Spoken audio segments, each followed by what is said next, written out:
Yes,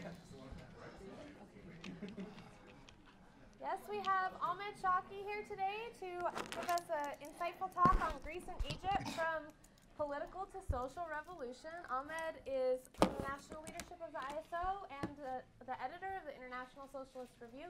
This is a new issue. Folks should check it out at the Haymarket Room if they haven't yet. And yeah, I guess I won't do too much in the way of introductions. I'll just let Ahmed take it away, and then we'll talk about discussion when we get there. So go for it, Ahmed. Isn't that every side? Hecklers will not be tolerated in this room. So shall we do it all in Scottish? Yes. Yes, aye. You think so? Right, comrades. All you fuckers in the back. Come on. All right, I apologize, well, for any number of things. Just to cover all bases. Secondly, I'd left my teeth behind, but I'm told they don't show, so I won't. Someone asked me, was that from Egypt? No, it was just surgery, and I left my little temporary. So there you go. That's the look that you're going to get. I want to try and talk a little bit about Marxism and revolution, and I want to do so by illustrating some of what I'm going to say by talking about. God almighty, at least shoot the picture when I'm not showing my side. Is this all on tape? That's really nice to know. We are many. And I want to try to do so by illustrating several of the ideas and concepts by discussing Egypt and Greece. I want to thank the organizers of the conference for coming up with such a small and narrow topic as Greece, Egypt, political and social revolution, with the heading of Marxism, all of which is to be done in 20 minutes. So I'll get going now and leave the accents for later. I'm sorry I'm not standing. I hope I'm projecting sufficiently well. I just have a bad knee and can't stand for a very long period of time. So for those of you who do know me, that means that yes, sitting down I will talk as long as the usual. I'm just filling up time while the room, fills up. So judging from the discussion in the first 2 or 3 sessions of today's Marxism conference, the term revolution is now being bandied about much more than it had been in a previous period of time, including all the stupid ways in which it's been bandied about always. Pepsi, Coke, revolution. I saw an ad for the, what is it called? The IWC, is that what it is? Anybody watch wrestling? Well, I do when I'm waiting for something else to come on to TNT. But anyway, they're advertising a big revolution in something or another, and so on. So I'm going to dispense with the term revolution as is used loosely. I do think it is interesting that the term is being used by advertising agencies and others in a way. I think it indicates something about temperament and what's going on in the world. And no, I'm not going to sell you anything except to think for yourselves, to investigate Marxism, not only as an analytical tool to understand the world, although I'm very, very much in favor of using it to the utmost to understand things, and want to second Elizabeth's recommendations for people to read, which is one of the things that this country has always deprecated, and the radical left, in certain instances, emulates that. And I'm not talking here to talk over people's heads or to talk about things which are unintelligible to people, but to talk in a sophisticated manner about the way in which the world works that can connect with people. Marx, after all, Marx and Engels were known for several key insights. I think some of the most basic tell you a lot. Hitherto, philosophers have interpreted the world.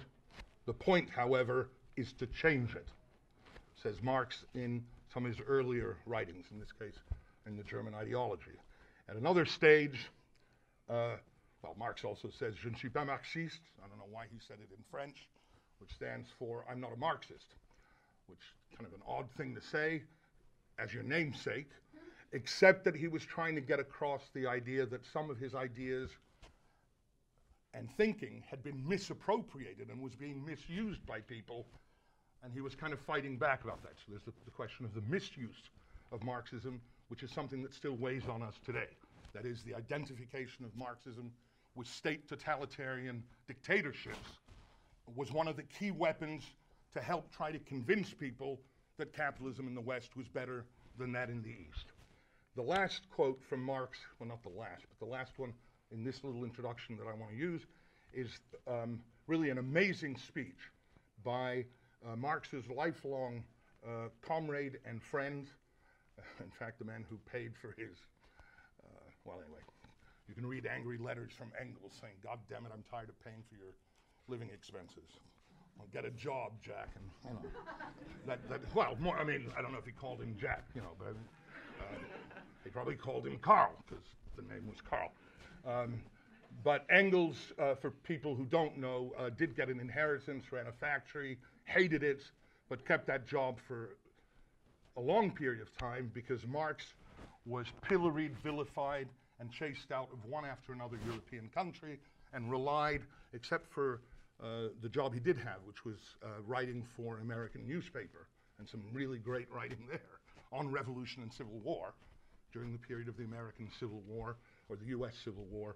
One of the best summaries of what Marx stood for, as opposed to what Marx said he didn't stand for, is the eulogy that Friedrich Engels gives at Karl Marx's funeral in 1883. And I'm not going to read it to you. I'll just take out two or three sections from it. Engels says, "My closest friend," and so on, "was hated, pilloried, vilified, misinterpreted, hounded, attacked, chased up," blah, blah, all of what I just said. And he says, "But to understand Marx and to understand his contribution, you have to understand that what Marx stood for and what Marx's chief element was fighting." And he even makes a little joke about not fighting in the pubs, which he and Engels, or outside of pubs, which he and Engels did do on several occasions. As I remember the last time I was in Portland, comrades in Portland were keen on doing. Sorry. Okay. But he said fighting was his main element in that he fought against every form of oppression and every form of exploitation that he saw, not in the abstract, but in the practical and the concrete. And that, I think, has to shape the way in which we approach Marxism, and the question of revolution. Now, how does it relate to today? It relates to today because although the Occupy movement was, well, peaking just about this time last year, to the surprise of many of us, the breadth of anger, disappointment, and frustration that seized daily amongst the lives of ordinary American working class people, or working class people in the United States, whether they be American or not, is irrelevant. You had there a symbol of resistance which captured, at one level, for the first time, certainly since the Second World War, the notion of class in simple, clear terms that have gotten integrated into the language of everyday television, newspapers, and so on. That is, the 1% versus the 99%. It came on the heels of a series of uprisings in the Middle East, Tunisia, which I'll come back to because that was where really the ball got rolling. Later in Egypt, with the outbreak of the revolution of January 25th, and yes, I'll have to answer the serious charge leveled at me by Leela in her talk that I left Egypt the day before the revolution. All true, by the way. But I'll have to try to explain that. It's not often you get a speaker speaking on revolution who just left the country before it took place, but you know, you have such a privilege today. I went back 4 days later. But that little story is instructive about not just my own incompetence, but in the way in which revolutions actually do spread when you least expect it. and I want to come back to that. But before I do, I just want to say that that was a year ago. The world appears to have moved on. If we do a little soul searching, it is the case that there's not millions of people identifying with the Occupy movement. It is the case that for many people, what's happened in the Middle East, as the pundits would have it, or as some of the mainstream writers would have it, we've gone from the Arab Spring into, the Islamic winter. Just a hint there. That, in other words, the revolution's over and the Islamists have taken over. And a vicious and brutal civil war in Syria. And it's all being spun into a kind of dialogue that revolutions fail, or they run out of steam, and maybe the old order was better. Now, I want to try to take up a whole number of these ideas, but start by saying that I believe that this is a temporary setback. In other words, that revolution already? Yes.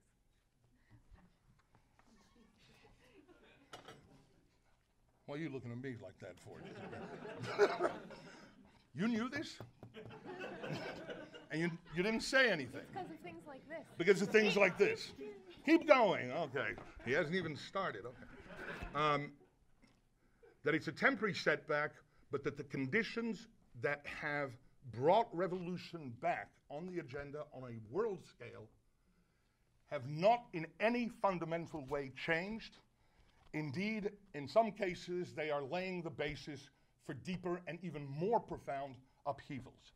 And that's really the distinction between social and political, or in some cases, people use the term democratic to socialist revolutions. That is, that one achieves certain tasks of democratizing society from the tyrant, but the other one expropriates the rulers of capital. You know, all that discussion, I think we are just at the beginning of a new phase of such revolutions. Why do I say it? Well, I say it first of all because revolutions are not as uncommon as we're led to think. How many people here have read Animal Farm? Oh, come on, more than that. It's not a trick question. It kind of is, but how many? Come on. Okay, what's the conclusion of Animal Farm? It gets blurry. All the animals suddenly look the same. Some are treated more equal than others. Snowball gets done. So, look, it would have been better just to stay the old way. Now, that's what we're more or less, that's why everybody's read it. Now, George Orwell meant something completely different with that. It was a tale of the Russian Revolution, how Trotsky was chucked out, Snowball, versus, what was the other guy's name? Napoleon! How could I, see, that was a trick question.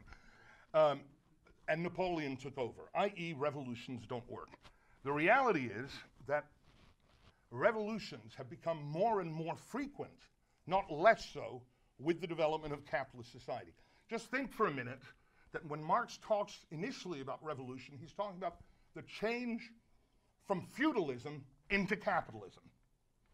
That is a feudal order in Europe, not to get into the history of the feudal order, that lasts over centuries, in which incremental changes, and there's a whole debate as to how dynamic the feudal system was and where was the source of change in the feudal system. It has some consequence on the understanding of capitalism, but nothing to do with what we need to talk today, except that it goes over a long period of time.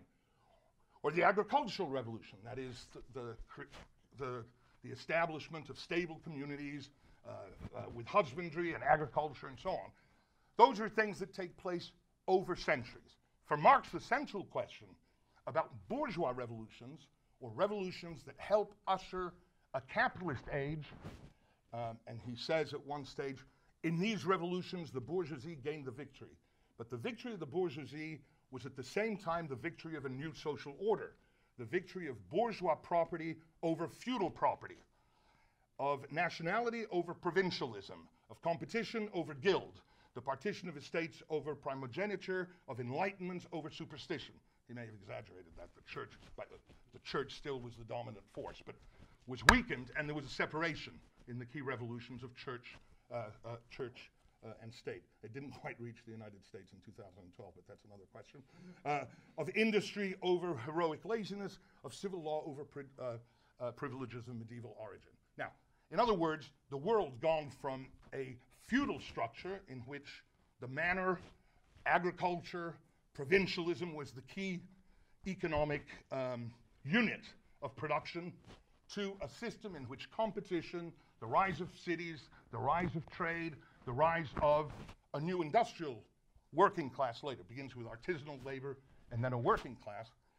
Marx says the problem here is, well, it doesn't say the problem, I'm paraphrasing. The difference is the bourgeoisie achieves its revolution first by dominating every aspect of social and economic life under the old order. The revolution is the last step of their seizing of political power and pushing away the dictator. A proletarian revolution cannot, by definition, workers don't first grab the universities. Hey, let's found Workers' Harvard. Hey, do you understand? I mean, let's create our own institutions. Let's build our own companies, trading, manufacturing, and so on. And then at the end, we encircle the houses of parliament and whatever it is and seize political power. In the case of a working class revolution, the revolution is the first step in freeing the possibility, in freeing any given particular society from the control of the old regime. Revolutions later on, Lenin, the leader of one of the leaders of the Bolshevik party in the Russian Revolution, says revolutions have three common features that you can see in all revolutions. The first, you have more? Shit. Okay. The first is that the old regime cannot maintain itself in the old way. That is, that those in power are no longer able to use the policies and methods of the past to either maintain their rule or maintain the tensions within their rule, the tensions between them. Secondly, that those who are oppressed, so the oppressors can't live on in the same way.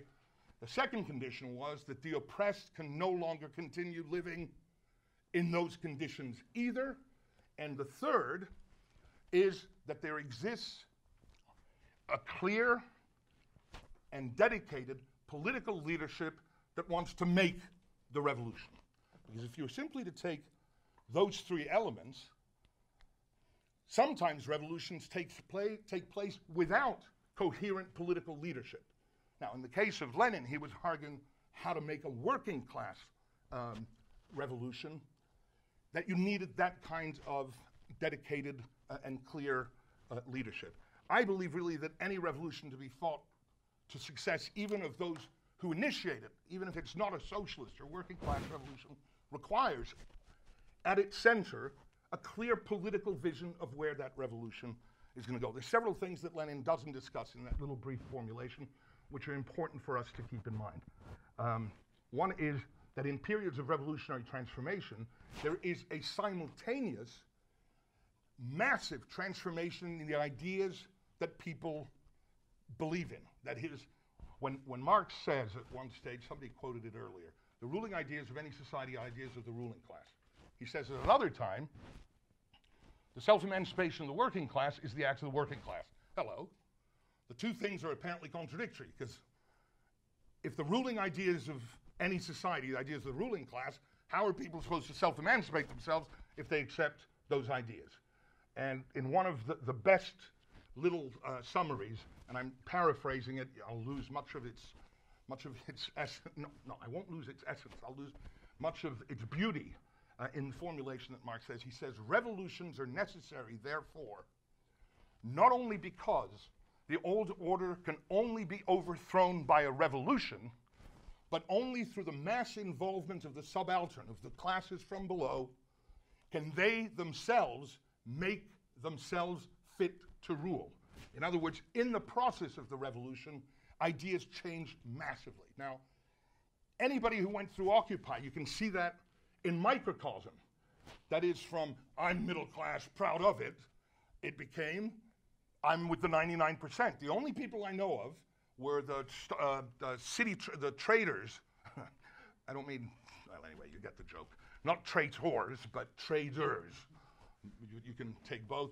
On LaSalle Street in Chicago, who put up a banner that said, "We are the 1%. You know, it's a little bit kind of counterintuitive, but they did do that.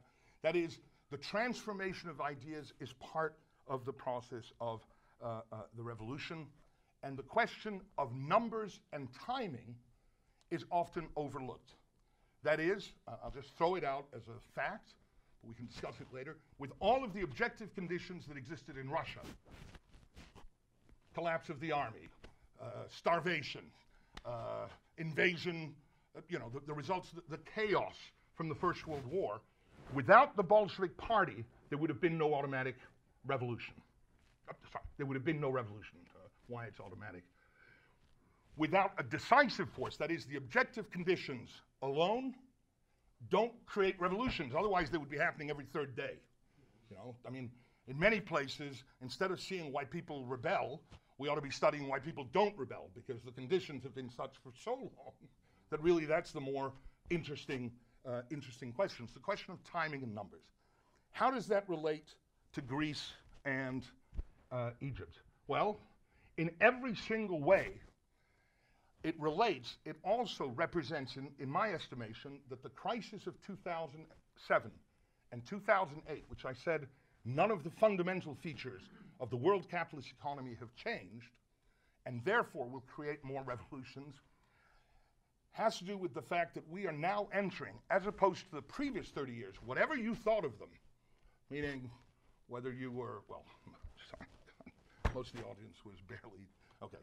Let's try to rephrase that and not show age in this setting. Whatever else about the economy from 1970 to 2000 on a world scale, there's no doubt that the world economy boomed.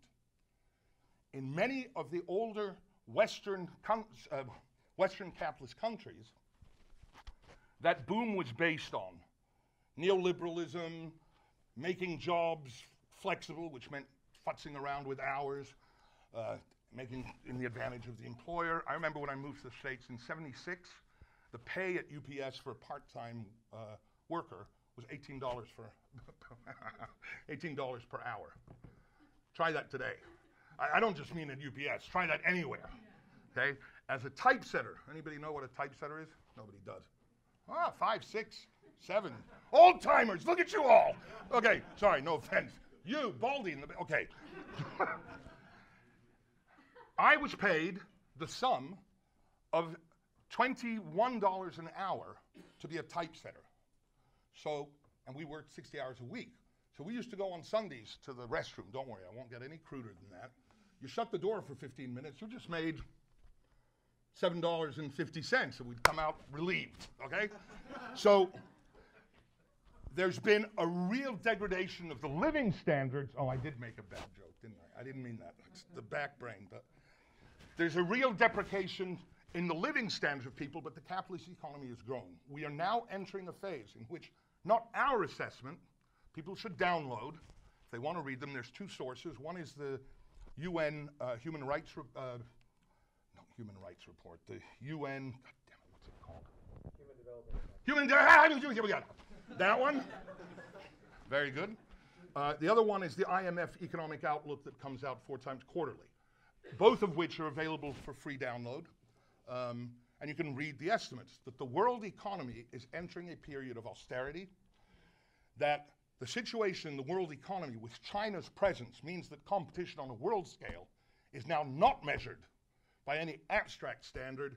It's measured by the level of wages in China, and because Chinese workers will resist and raise their own living standards, as they're attempting to do in a very, very hostile environment, capital will look for cheaper places.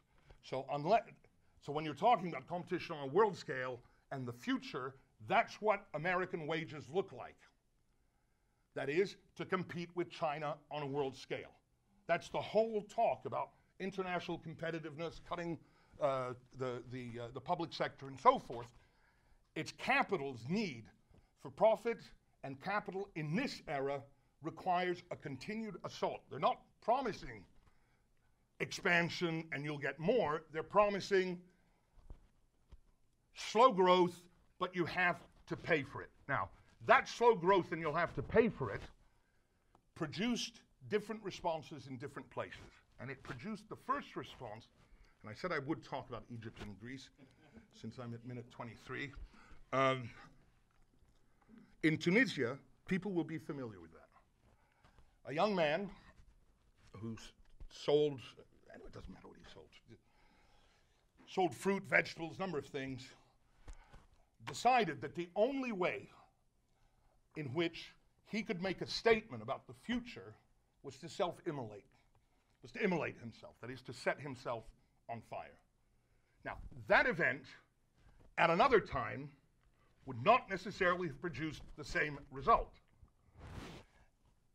For a whole host of reasons, the Middle East, since the Second World War, has really been a laboratory of several things. One, of imperialist domination, largely because of oil interests, of a rollback of nationalist radical movements, and lastly, of the installation of some of the world's most despicable autocrats, despots, and kings. They had one in Tunisia that it took about a month to get rid of him. And I remember, and this is where we get to Egypt, it electrified everybody across the Middle East. Nobody believed that it would come to Egypt, because after all, this isn't a little tiny country. This is a country in which 1 in 6 of the employed population works for the army, the state police, the regular police, or some other spy function spying on the population. You know, it's a highly militarized country. That's why those of us who were in Egypt at the time, well, I shouldn't say it like that. I was visiting Egypt at the time, and they announced that on January the 25th would be Police Day. And I thought to myself, am I really going to stay for Police Day? This is not really my favorite time of year. I was then informed that Police Day had become a magnet for demonstrations. And I thought, what a wonderful idea. The despot calls a holiday for the most hated institution in the country. What a Mubarak, go, guy, go. You know, you're really going to last. What was important was that the combination of the economic privations that had taken place over a long period of time, massive transformations as a result of neoliberalism. Egypt had a policy beginning in 1973 when Anwar Sadat was in power. For those of you who don't remember who he was, you're not missing much, but it's worth going back to that time. He shifted Egypt from a kind of Russian orbit to the west with a policy called the Infitah, which means the opening. And it was a policy of neoliberalism, which completely transformed the guts of Egyptians. She's getting more and more specific, 23, 24 and a half, 25, 27, because she wants to get to 30, where at 30, there are 2 big exclamation marks. Yes, I know. Those policies came together, but never mobilized the mass of Egyptians because, as I said earlier, the question of timing and the question of numbers are critical in making a revolution. And let me just say that it was one thing, everybody knew people would show up on January the 25th. It's like around Occupy, you knew that the demonstrations, if you called them and did them right and built them, you'd get interest, or at least there was sympathy beyond. The one thing that changed was that the revolutionaries decided they would not assemble at Tahrir. People now know what it looks like, I don't have to describe it, in which you could just, encircle the square, keep the revolutionaries inside and seal them off from the population. Instead, they began the demonstrations in popular areas. And the dynamic of a developing movement and a developing revolution is, there's a real dynamic there. When they went into local poor neighborhoods, the response was so overwhelming, it convinced them that it was possible to then march on Tahrir. The more they marched, the more people joined. I didn't leave on my own brilliant political analysis of the situation on the 24th. I left on advice of comrades who said, don't worry. Well, I don't know if okay, they don't speak like that anyway, but they said, just, you know, but once set off, the process of revolution, and here you have to go back, because what Lila Yelitsy said in the Russian Revolution talk, she said, but below the surface of Russia, where it seemed like nothing was going on, there was years of organizing inside Egypt. In fact, there was years of organizing even at the top of society, because Mubarak, having been in so long, began to think of Egypt as his own personal fiefdom and bank. I mean, if people remember, the guy and his family had $70 billion outside the country. He could have fought, Jesus, how many US elections? 12 US elections. Anyway, with that haul. And the rest of the Egyptian ruling class is saying, I'm not a member of the Mubarak family. So when I say they couldn't operate in the old way, he ran the country as such a closed personal fiefdom that the main steelmaker in the country, the main telecoms billionaire in the country, the second main were all against Mubarak because he wanted to squeeze the country and bring his son into opposition. So you have an illustration of you can't go on in the old way, and an illustration of people who couldn't go on in the old way from below getting an opening in which their own confidence in which their own confidence grows to such a degree that they can take on the authorities. Now, I won't go through the story that most people know. The police then decide to attack, and there's the battle on the bridge. The police are pushed back, and then literally tens of thousands of people come out. And then there's the Battle of the Camels and the Battle of the Camels. I don't know if you remember. I was already back in Egypt. It was one of the most frightening nights. But it also tells you why leadership is important. Had it not been for the youth who hung on to Tahrir Square that night, and big sections, by the way, of the Muslim Brotherhood youth, who, I mean, we were all there, but they were a much bigger grouping. Had that been overturned, there would have been no abdication or resignation of King Mubarak a few days later, and the revolution would have been stillborn. Problem. At one level, it's a political revolution. The army steps in and says, right, you're gone. We'll seize your property, as they do. We'll try to let you off, you know, in the however they talk. You must step aside in order to prevent the further social revolution that is about to take place. There, the question of political leadership is posed and posed so acutely because if in a movement you don't advance, it rolls back.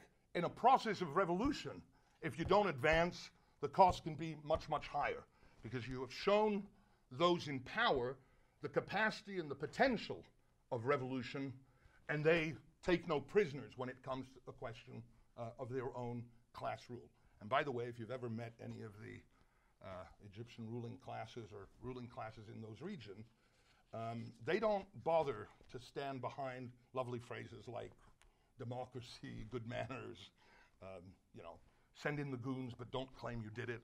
No, these people are out front. That is the experience in Greece, where we have seen neither a social nor a political revolution, but you have seen the single largest drop in peacetime of a Western European economy to date. Greece's economy has been forced to shrink by 25%. The youth of Greece is unemployed at rates of 60 and 70%. And by the way, Spain is close behind. For those of you who saw the report last weekend, Spain's unemployment has now topped 25.2%. The Spanish economy declined by 1.9% in the third quarter, by 1.8% in the second quarter. And these are seen not as isolated phenomenon, but as economic conditions that are likely to prevail in the weaker Western capitalist states, what they call the pigs: Portugal, Ireland, Greece, Spain. So if you have, PII, there you go. Thank you. Some of you are paying attention. That's very good. And I think that what we're facing is the return to conditions in which, not revolution out of desire or will. How many people here are for revolution? That is a trick question. How many people for reform? Okay, see, most people wouldn't raise their hand as the first one, and that is the trick question. That is, most people would like to find a resolution to the immediate problems or their long-term problems, not by having a revolution. I'm not arguing with you. That's just a way of filling time that I don't have. All right, I'm making poor jokes, whatever you want. No, but I think it's important to understand that it's not as though, even in Greece, people who've been on 17 general strikes aren't thinking revolution. The problem is that the combination of the severity of the attack on them and the crisis of the capitalist economy is raising questions which will produce, if not a revolution, a counter-revolution. The same is true in Egypt. The Muslim Brotherhood, which joined late in the process of overthrowing Mubarak, will be the conduit to reimpose order for somebody else. In Greece, the scale of the crisis is such that we're not talking about a Muslim Brotherhood. We're talking about a little outfit that's now getting double figures in the polls by the name of Golden Dawn. For the first time in Western Europe, a fully fledged Nazi organization playing the role Nazis play historically in counter-revolutions. There have been little grouplets in England, the National, half of them, of course, we had to oppose them and call them out and so on, but it's nothing like this. Voting in the Greek elections, when Syriza, the coalition of radical left groupings, which surged in the polls and challenged, 36 wrap up, which challenged New Democracy, which is the right-wing party, in the polls. Voting in the barracks of Greece amongst policemen ran at 50%, and amongst the special forces for Golden Dawn, who are a group of people who literally pride themselves in being Hitlerites and in attacking and killing young Albanians on the streets as a way of demonstrating both their strength, of garnering more support, because we can provide a real solution to the crisis, as opposed to the do-nothing right, and certainly as opposed to the Bolshevik left, whom they see as anybody left of right of center. And I am not trying to draw this picture as a kind of alarm, to cause you to conclude radical thoughts out of alarm. That is the direction that certain sections in Europe are going in. And I believe that we'll see more economic instability, because the only program that those at the top of society have to offer is austerity. Leave aside what it does to working people. Austerity means the shrinking of the economy. It means that instead of the recessions being abated, you want to sink the country into recession. That's the deliberate aim, so as to lower losses and to sell it off to the cheap, which is now what's going on in Greece. That is, it's an international sell-off to vultures all around the world who are buying Greece on the cheap. I believe revolution is back on the agenda. I believe also, as a result, that counter-revolution is back on the agenda in a way that we hadn't known. That will transform this generation's thinking, because unlike the previous 30 years, I think the next 30 are going to be much more about the struggle over scarcity and the struggle between those that have and those that have not. Having in place a network of cadres, of politically committed people who have an understanding of the society and what to do about it, and who are organically rooted, is the key for building an opposition that is successful. If, in terms of socialist transformation, I believe, by the way, it's the key to building opposition, period. The Chicago Teachers Union did one thing that no union has done for years, which is they won office on a very weak basis. That is, they won it because the previous people were so weak and shitty that they got overwhelming votes, had no base. They built their base after getting office, not quite the way in which we've usually talked about it, but they mobilized the union so they could count on, that's the last word, 1,000, 2,000, 3,000, 4,000 people in the lead up to having to prepare for a strike. And they had a cadre, it's a military term, a framework, a network of people who were ready to answer. That is, I believe, today the task of socialists, how to build that cadre and how to knit it together into a common organization.